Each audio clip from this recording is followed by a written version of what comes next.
안녕하세요. 김유라입니다. 오늘은 치유와 회복이라는 데이비드 호키스 박사님 책의 나머지 부분, 이 부분 한번 나눠보도록 하겠습니다.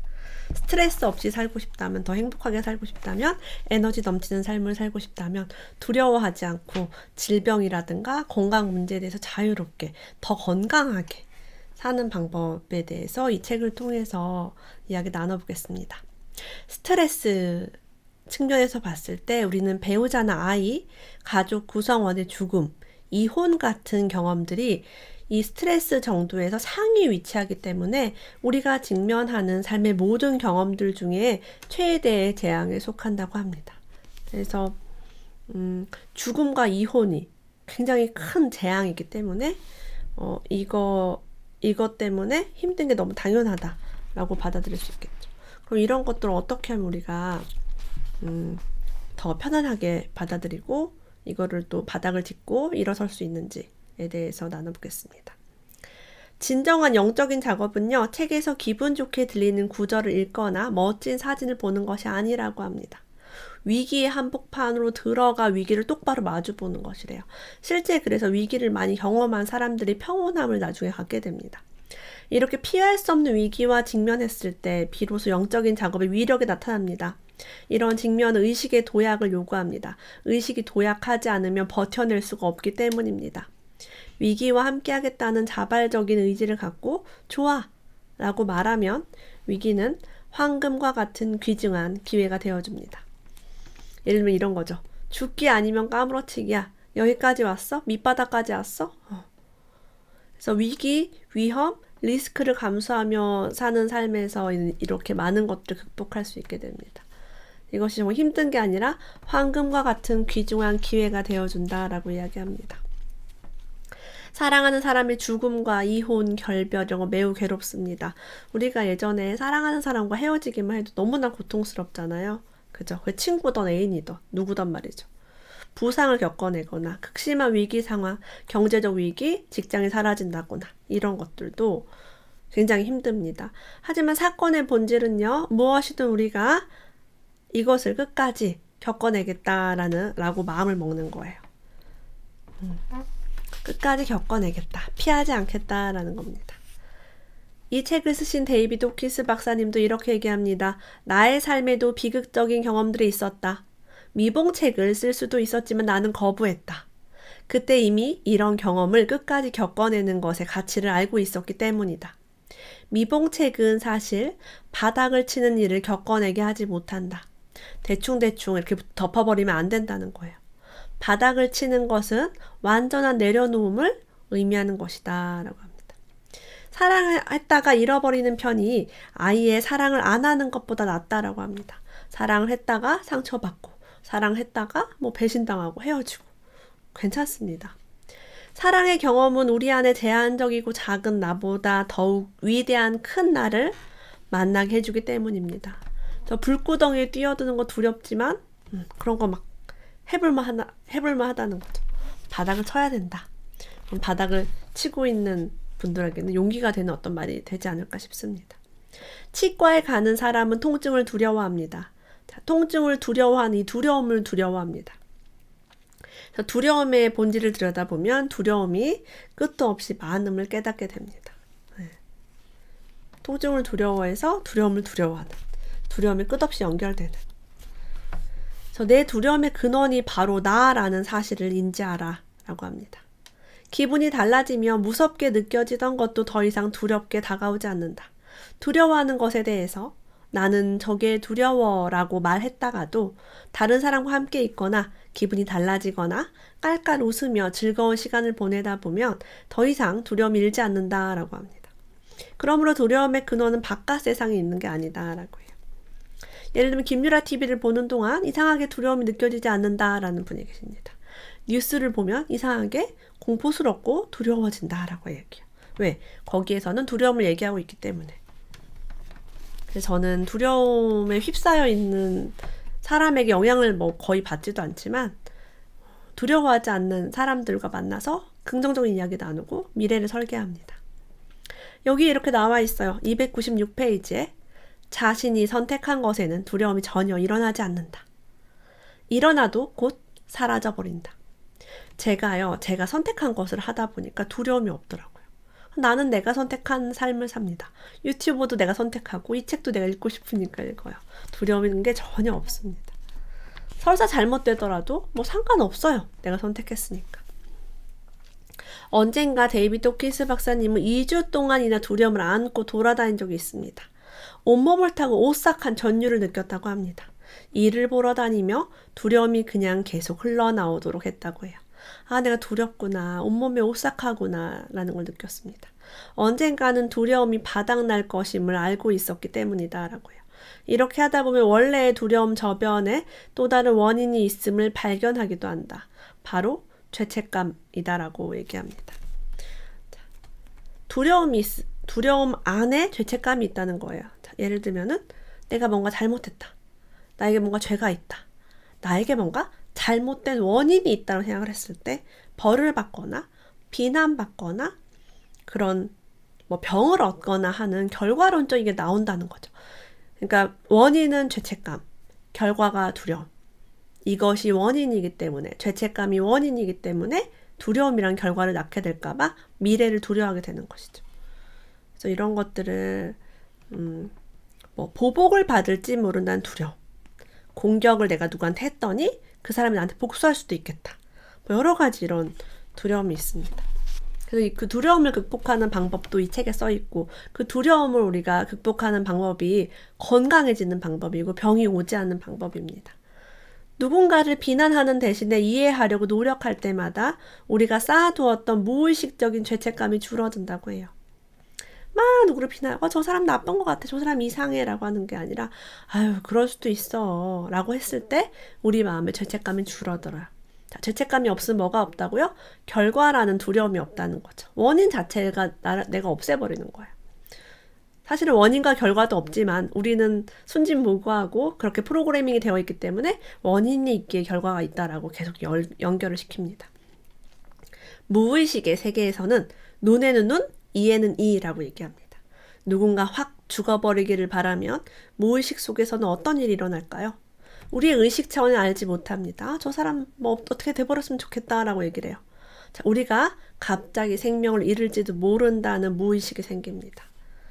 그래서 우리는요, 아무개가 확 죽어버렸으면 좋겠어 라는 이런 것들을 내려놓으면 신기하게 병이 생길지도 모른다는 두려움이 줄어듭니다. 모든 것을 아주 평화롭게 받아들이게 됩니다. 마음을 내려놓느냐에 따라 상황이 완전히 달라집니다.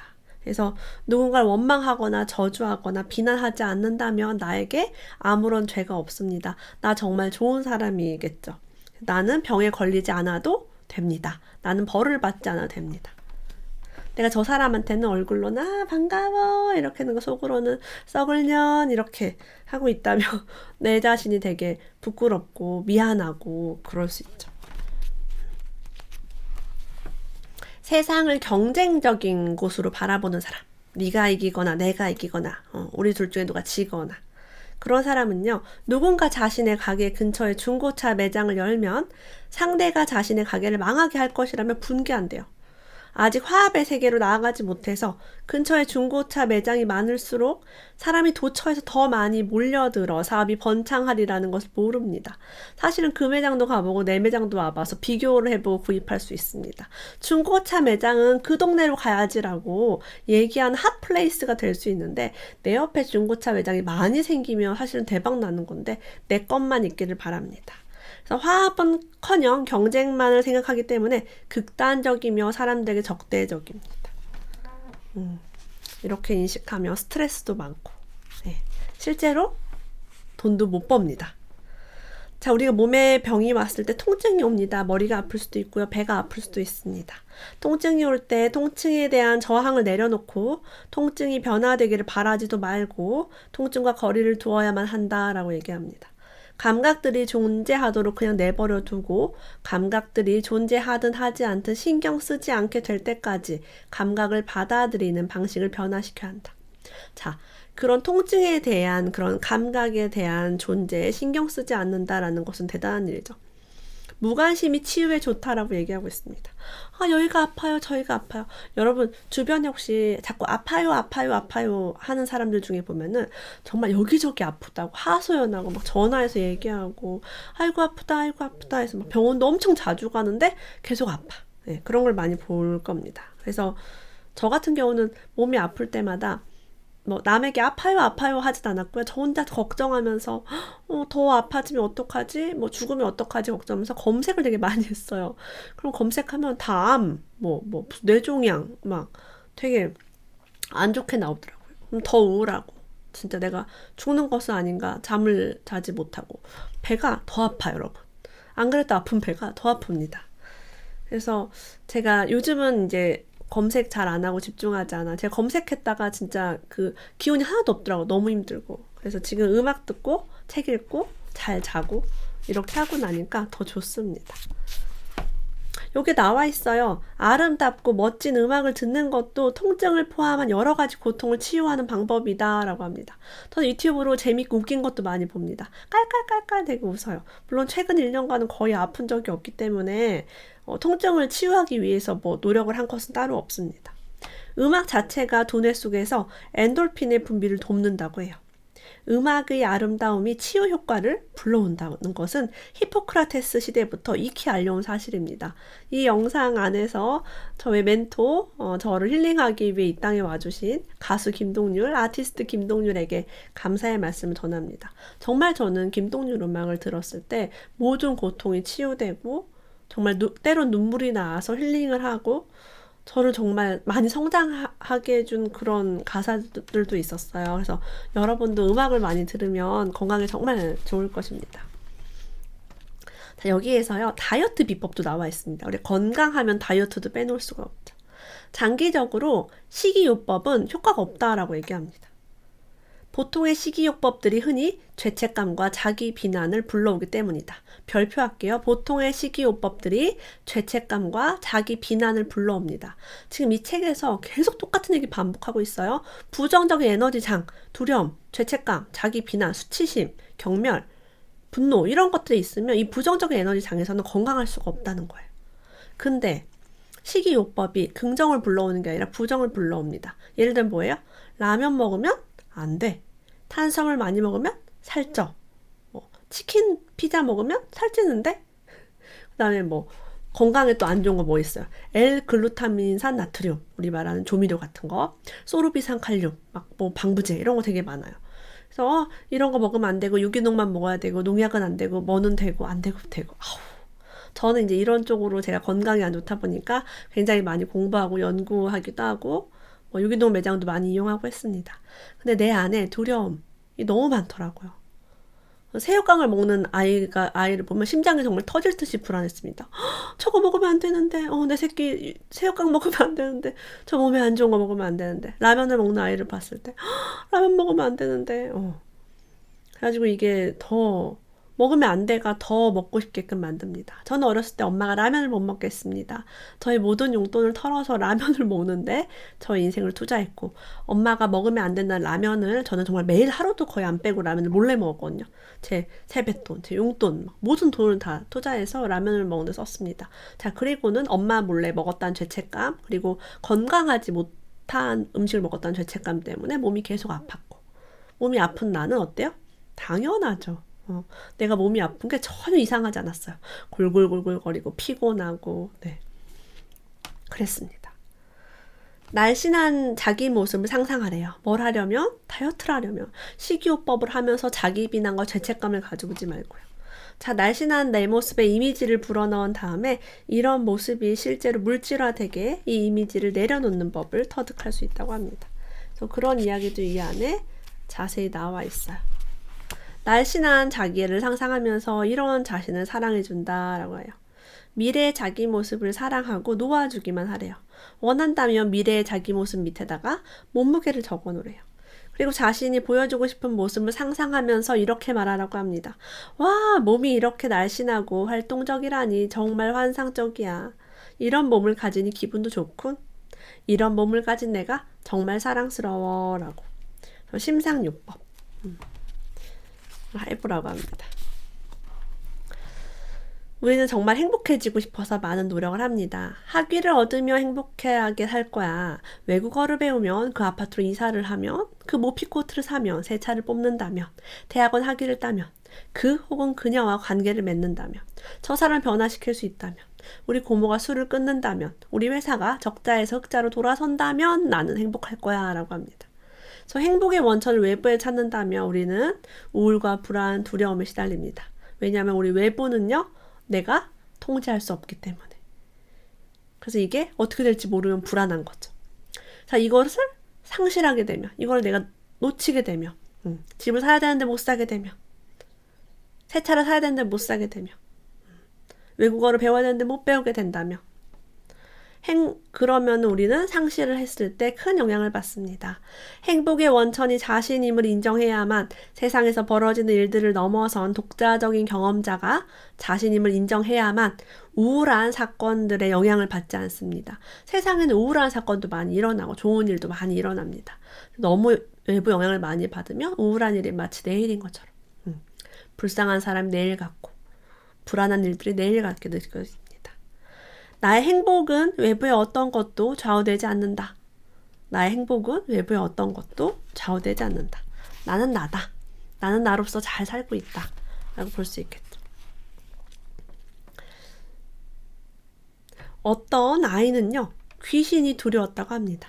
아이들은 가끔 그런 것을 두려워하기도 합니다. 만화나 영화나 책에 있는 것들을 곧잘 믿어버리기도 하니까요. 근데 어머니는요. 이 데이비드 호키스 박사님이 어렸을 때 귀신이 두려웠대요. 그래서 어머니한테 그런 얘기를 했대요. 어머니한테 난 귀신이 있을까봐 무서워요 라고 했더니 어머니가 손을 잡더니 손전등을 들고 어두컴컴한 지하실로 데려가 정말로 귀신이 있는지 없는지 샅샅이 훑어보게 했대요. 어디 구석진 데 있나 보자. 열어보자. 지하실에 귀신 같은 건 없었다. 벽장이나 커튼 뒤, 다락을 포함해 집안 어디에도 귀신은 없었다. 자, 우리가 두려운 것을 확인하지 않았을 때 너무 무섭습니다. 열어보기 전에는 그 안에 뭐가 들어있을 것 같지만 열어보면 아무것도 없습니다. 이 어머니가 정말 현명하죠. 야, 그런 건 없어 라고 말하는 게 아니라 가서 직접 보여준 거. 그래서 두려움을 직시할 때는요. 누군가 도와주는 사람이 있는 게 좋습니다. 우리가 매 순간에 귀신뿐이 아니라 많은 것들을 두려워합니다. 근데 두려워할 때 야 그거 두려워할 필요 없어 라고 말만 해가지고는 우리의 두려움 사라지지 않아요. 여러분 도와달라고 요청하세요. 나 이러이러한 부분이 좀 두렵습니다 라고. 겁을 먹은 건요. 우리 무의식 속의 어린 아이라고 합니다. 순진하고 잘 믿어버리고 부정적인 것에 잘 프로그래밍이 되는 어린아이가 있습니다. 그래서 여러분이 이런 부분이 두렵습니다. 도와주세요 라고 하면은 선한부자 프로젝트 카페에 오셔서 질문 주시거나 요청 주시면 많은 분들이 함께 이야기를 해주실 겁니다.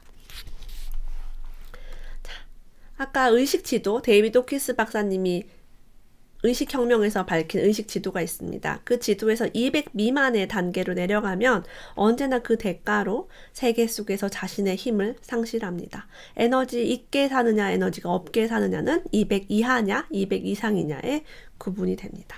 내가 어떤 감정을 많이 경험하는지 나의 무의식이 어디에 머물러 있는지를 그 의식혁명 지도를 보고 의식 지도를 보고 파악을 하시면은 내가 그래서 지금 힘이 없고 에너지가 없구나. 내가 자꾸 아프구나 라는 것을 알 수 있게 됩니다. 세상에서 무슨 일을 하든 완전하다는 느낌이 함께 있어야 합니다. 지금 이것을 경험하는 것이 바로 완전함입니다. 자, 이것이 무엇을 의미하느냐? 제가 여러분한테 늘 그지같이 시작하라 라고 얘기합니다. 그지같이 시작하라. 이것이 뭐냐면 준비하지 말란 뜻입니다. 자꾸 준비하다가 시간 다 가요. LTE급으로 바뀌는 세상에 준비만 하고 있습니다. 자격증만 따고 있습니다. 학위만 보고 있어요. 자, 학위를 따고 자격증을 따는 내가 부족해 라고 있습니다. 의식 지도의 맨 아래에 있으면 수치심에 사로잡힌 나, 쓸모없는 나, 보잘것없는 나는 준비를 백날 해도 결코 나아지지 않습니다. 그래서 이미 그냥 시작합니다. 그지 같더라도 그냥 해봐. 그 얘기예요. 시작을 하고 나면 뭘 깨달아요? 괜찮네? 그지같이 시작해도 나쁘지 않구나라는 걸 알게 됩니다. 그리고 이미 완전하다는 것을 깨닫습니다. 뭔가 준비하지 않아도 더 하지 않아도 완전하다는 걸 깨닫습니다. 우리가 20살 때까지 혹은 30살 때까지 40살까지 50살까지 우리 지금까지 너무 열심히 무언가를 배우고 노력하고 그리고 연륜을 얻게 되고 경험을 얻게 되었습니다. 우리는 정말 많은 것들을 이미 다 알고 있습니다. 그래서 경험으로써 완전하다는 느낌의 이 에너지 장에 올라가게 하기 위해서 제가 그냥 무조건 시작하라고 얘기를 하는 거예요. 머리로만 해선 되지가 않으니까. 그래서 200 이상의 에너지장, 200 용기입니다. 용기 이상의 에너지장으로 도전할 수 있게 만드는 것이 목적입니다. 제가 계속 반복하는 그지같이 시작하라가 바로 거기에 있습니다. 그지같이 시작하신 분들이 지금 어마어마한 성과가 나고 있습니다. 혹시 몸이 많이 아프신 분들 있다면 여기 이런 부분이 있어요. 암 같은 온갖 치명적이고 가망 없는 불치병을 안고도 멀쩡하게 돌아다니는 사람들이 많잖아 라고 생각해 볼까요?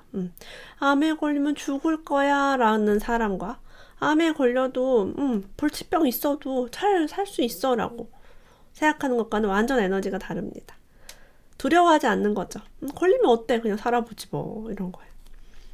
이런 상황에서는요, 우리는 자신의 힘을 창조하고 증명하겠다는 목적의식을 갖습니다. 이 병을 내려놓을 수 있습니다. 집착하지 않아요. 막 안 걸릴 거야. 막 나아야 돼. 이게 아니라. 자, 치유의 방법들이 있다는 사실을 받아들입니다. 이런저런 방법으로 고칠 수 있어. 그러고 나면 이 세상은 조화로운 곳으로 보이고 이런 세상에서 암에서 회복된 사람들이 아주 즐겁게 자신이 되찾은 진실을 타인과 공유합니다. 그래서 이런 병에 걸렸지만 회복한 사람들이 즐겁게 공유를 합니다. 하지만 에너지가 좋을 때는요, 내가 즐겁게 공유한 이것에 집중하고요, 나을 수 있다는 것의 사실로 받아들입니다. 근데 내가 에너지가 완전 다운됐을 때는요, 자꾸 안 좋은 것만 보여요. 그리고 여러분이 혹시 아플 때는요, 특히 아픈 사람들을 문병을 가지 않기를 추천을 드립니다. 문병을 갔는데 그 사람이 점점 아파지는 것을 내가 보게 된다. 그 사람이 결과적으로 정말 안 좋아진다. 이런 걸 보게 되면 여러분들이 그것에 휩싸이기 너무 쉽습니다. 우리는 부정적인 에너지에 너무 휩싸이기 쉽습니다. 아까 말한 것처럼 명의 같은 거, 막 병에 대한 방송 같은 것도 좀 보면은 영향을 받아요. 그래서 그런 것들이 여러분 아플 때는 좀 안 보시는 게 정신 건강에 좋습니다. 우리가 내면을 성찰하다 보면 평생 우리가 저질러온 실수들이 사실은 모두 순진무구함 때문이었음을 이해한다. 이 순진무구함에 대한 이해를 주요 목표로 삼으면 연민의 마음으로 인해 치유가 이루어진다. 자, 우리는 많은 실수를 합니다. 제가 아까 말한 라면을 막 매일매일 먹은 것도 어떻게 보면 좀 제 몸에서 미안한 실수이기도 합니다. 그것뿐이 아니라 여러 가지. 어렸을 때 돈을 훔친 적도 있고요. 돈을 훔친 것 때문에 죄책감이 있을 수 있어요. 그것뿐만이 아니라 친구들끼리 시기 질투를 해서 내가 누구를 왕따시키기도 합니다. 너무 미안하죠. 죄책감도 있어요. 하지만 우리는 순진무구했기 때문에 이런 실수들을 저질렀습니다. 그래서 나에 대해서 연민을 가지는 거예요. 네가 그때 그랬구나. 시기 질투가 많았어. 그래, 네가 그때 돈이 없었어. 라고. 나를 너무 비난하고 나를 나쁘게 보는 게 아니라 좀 그렇게 나를 연민의 마음으로 다스릴 수 있습니다. 암은요, 부정적인 에너지 장에서만 자라날 수 있을 뿐 긍정적인 에너지 장에서는 성장하지 못합니다. 그래서 병에 잘 걸리시는 분들이 보면 부정적이거나 뭔가 이렇게 충격적인 사건이 자꾸 생기거나 삶에서 힘들고 이러신 분들이 병에 많이 걸립니다. 저는 어렸을 때 텔레비전을 볼 때 어떻게 저렇게 불치병은 저렇게 가난한 사람들한테만 걸릴까? 왜 부자들은 병에 걸리지 않는데 저 어려우신 분들이 저렇게 천문학적으로 돈이 들어가는 정말 저 고통스러운 병에 걸릴까? 너무 안타까운 거예요. 근데 부정적인 에너지 장에서만 자란대요. 그래서 우리가 의식을 높여서 이 부정적인 에너지장을 벗어나면 나뿐이 아니라 우리 가족이 다 행복하게 살 수 있지 않을까 싶습니다. 제가 정말 좋아해서 데이비드 호킨스 박사님 책은 다 읽어봤거든요. 그중에 몸이 아플 때 읽으면 정말 좋은 책, 치유와 회복 함께 읽어보았습니다. 오늘도 함께 해주셔서 감사합니다. 다음에 또 만나요.